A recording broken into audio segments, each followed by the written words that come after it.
you know, you're talking about 2 to 3 turbines a section in general. Is that just your turbines or including UVs as well?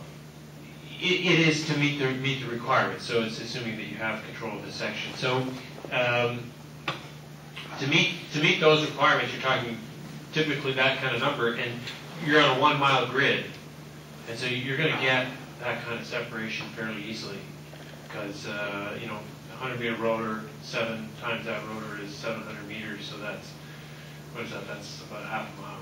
500 feet. Yeah. So you're anticipating that many rotor diameters already?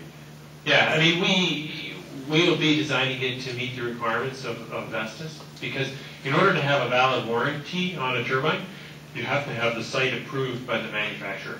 So they approve it for the site loading, and one of the considerations for loading on the machines, which affects their wear life, is the turbulence intensity, which makes them want you to space the turbines out.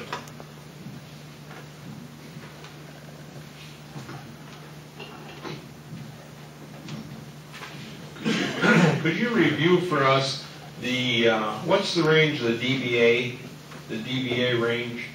You gave a range when you first started. What is, there was A and B and 30 to 90 is the range that most of us hear every day for various sounds. Was that what you were asking about? no, on your, you said the recommendation there was 45 dBAs. Oh, But am I to understand that there's like a DBC and a DBB, or? There is a C scale. It is designed to represent how the human ear hears very loud sounds. I thought the A scale was designed to mimic the frequency response of the human ear, and the C scale was more flat, going down below the audible threshold of hearing. It is flat. It represents how the ear hears sound above 90 decibels. What happens is that the A scale represents the way that we hear sound in everyday life, up to about 90 decibels. You've probably experienced how your ear changes if you sat too close to a rock band and you were listening to 100 decibels for some period of time.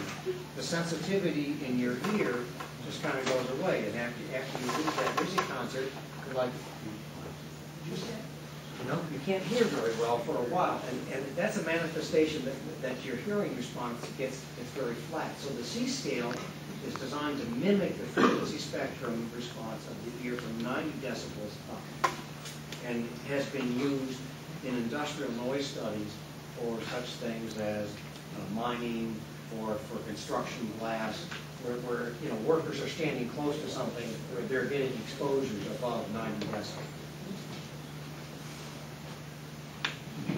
That was my question. So you think any concerns about infrasound, low frequency sound, creating resonance in structures and so forth, I mean, is that something we need to be concerned about in ordinance? I mean, we see a lot of documents out there suggesting that some of these vibroacoustic effects and so forth. Do you care to offer an opinion on that? Is that a valid concern? It is a valid concern. Let's define for the Planning Commission what infrasound is. It is a type of low-frequency sound. So let me start with telling you, what is low-frequency sound? Everybody has a piano, or knows someone that has one, and middle C is about 250 hertz. So hertz is the unit we use for the frequency of sound. It refers to how many cycles per second the sound wave is oscillating in the air. So any note on the piano below middle C is, by definition, what we call low-frequency sound. That makes sense. If you play the lower notes, you probably think of that as low-frequency tunes. The lowest note on the piano, I think it's 3 or 4 A's below middle C. The one that goes, that one is about 32 hertz. Okay? And if you go half that frequency down to 16 hertz, that's what we call infrasound. Now, most infrasound cannot be heard.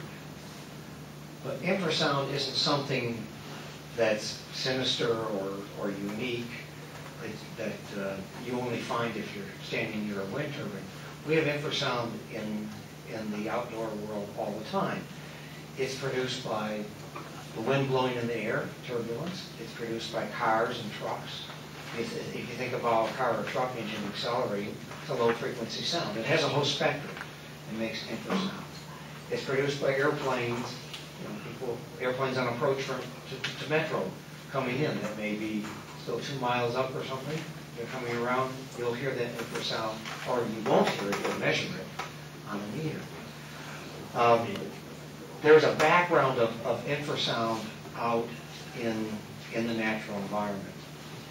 And if you produce a lot of low-frequency sound from an industrial source, and you're very close to it, it can shake what we call light building elements in a building. It could cause the light fixtures to shake.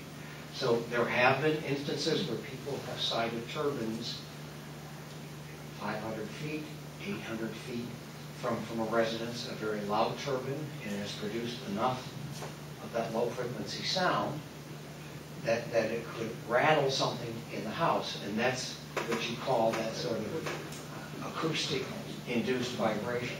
So it is definitely a concern. I can tell you that if you use a 45 decibel limit, it's going to ensure that you have a far enough setback that the levels of low-frequency sound are going to be below those thresholds where you would get that sort of induced vibration. There is an ANSI standard, I believe it's S12 point, I think it's S12.2. If I'm wrong about that, there is an ANSI standard for testing low-frequency sound from any sort of source that would include a wind turbine, to make sure it's below the thresholds where there would be any possible rattling or vibration, something that would, again, be annoying to a homeowner. Is it possible to reach 45 dBA with a V100 at a 1,000-foot setback? Is it possible? Is it possible to consistently maintain a 45 dBA with a V100 at 1,000 feet? Probably not. Let me put that up.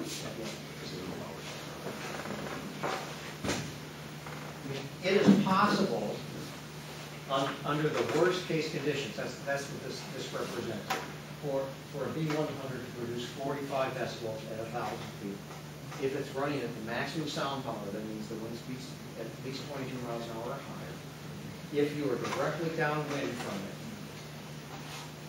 in other words, you're not off to the side or something, if the weather conditions are ideal, that might be the nighttime temperature inversion, so that you had that extra wind shear.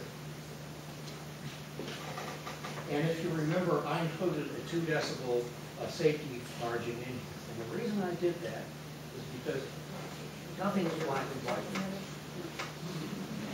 Even as scientists, when we measure something, there's always an uncertainty. There's an uncertainty of plus or minus. Okay? So when I do my work, I always include a 2 decibel safety margin, because if a client designs a wind farm to a certain limit that a town board has set, I don't want there to be any question that they'll ever come back to.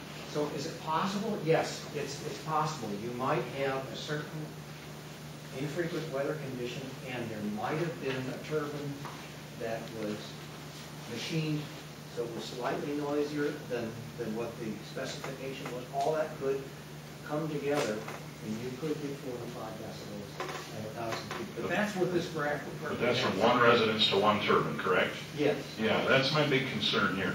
We go to the thumb and we see a group of 32 and a group of 40 or so.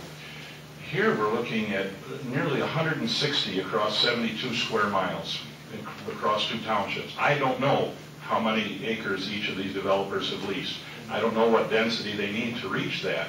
But I know that if you just assume that we have approximately 72 square miles in 2 townships, there are going to have to be 2 to 3 turbines in virtually every section, which means many of our people are going to live within pretty close proximity to 2, 3, 4 turbines. I know there's an additive effect to these devices. And I've read studies that say that 10 turbines at 3,500 feet will produce the same amount of noise as 1 at 1,000. How do we address that? And can your modeling predict the effect of such a large grouping? There's never been